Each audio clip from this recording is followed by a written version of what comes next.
What is going on, y'all? So we going into the 7th month of healing and moving on.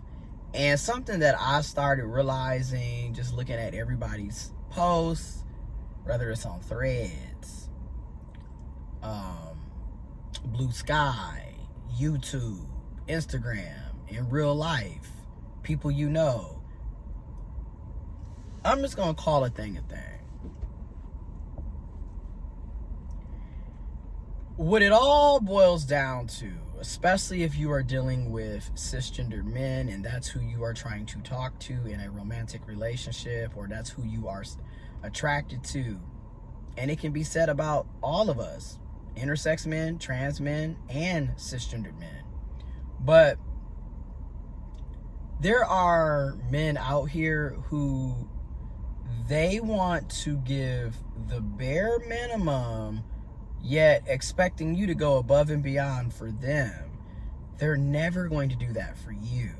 And what I've had to learn time and time again, as I see other people are still going through this, is you have to stop providing relationship benefits for somebody you're not in a relationship with. A lot of us go balls to the wall. I mean, we go full metal jacket. We put everything into a situation prematurely, and it's not called for. You know, if he's giving you bare minimum, you should be giving him bare minimum, and or cutting him off completely and moving on with your life. We hurt ourselves is basically where I'm getting at. Like, we have to really start reading the room, because a lot of times it's very clear and evident that he doesn't feel the same way about you, because you can look at a person's action or lack thereof to see that they don't really vibe with you like that. When I look back at what I was doing, I'm just gonna call a thing a thing. If all you're looking for is sex, which arguably a lot of men, that's their main goal, is sleeping around with different people and hooking up and getting laid. They're not looking for some men are not looking for committed relationships. They're not looking for deep connections. They're not looking for reciprocal effort and energy. They don't want to put forth that type of effort and energy. They just want to wham, bam, thank you, and go on to the next person. So you have to understand, you know, once you peep who they are, it's time to act and move accordingly. Okay? So, for example, if you notice that this person is just trying to do sneaky link, friends with benefits type shit, which I prefer using the term sneaky link, because y'all not even friends. So why are we calling it friends with benefits?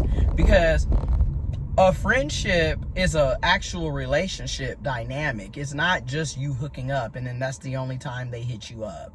No, y'all actually go out and hang out. Y'all go and do stuff together. Y'all talk about other things going on in y'all lives. It's not just wham bam, see you in the next week or two, or the next time I hit you up and I'm horny. So that's why I personally prefer to use the term sneaky link, because sneaky link is just that. I'm only talking to you when I'm horny, when I'm trying to get laid, when I'm trying to have sex. Other than that, I'm not hitting you up, and you shouldn't be hitting me up. And it also brings back the discussion on boundaries. A lot of us really mess up because we don't have boundaries. And when you don't have boundaries, you are signing up for a lot of unnecessary BS, because you don't know when to say no. You don't know when to back up. You don't know when to prioritize yourself. You don't know when to say no, not only to other people, but no to yourself.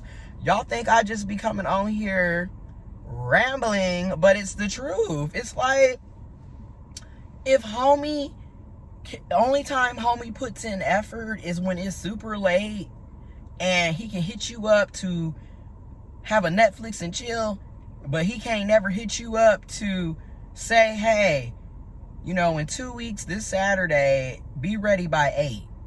He can't say that, or be ready by 2 because we're going to make it a whole day. He can't plan a date, but he can definitely plan when he wants to get some booty, some vajayjay, some whatever he's getting from you sexually, right?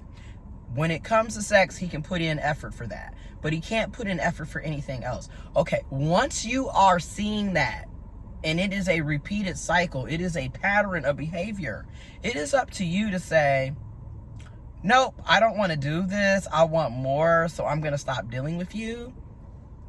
Instead of continuously going over to his house or having him come over your place, knowing that you want more, it's like you're setting yourself up for failure. And a lot of us do that. And you really can't, how do I say this? Is it wrong that he's only using you for sex, or only using you for his advantage, or only using you for the benefits that you can provide to him? Yes.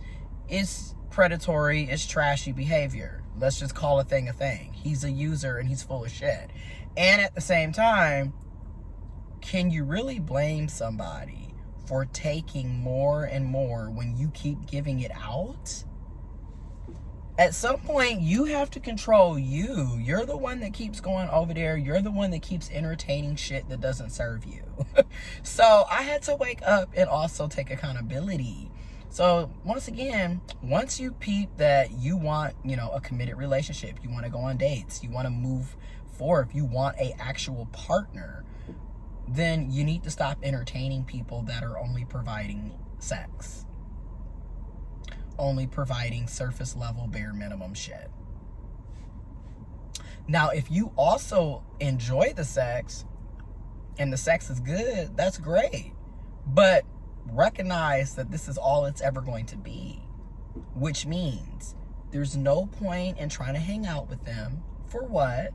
It's not that type of party. There's no point in texting them 24/7, calling them 24/7. For what?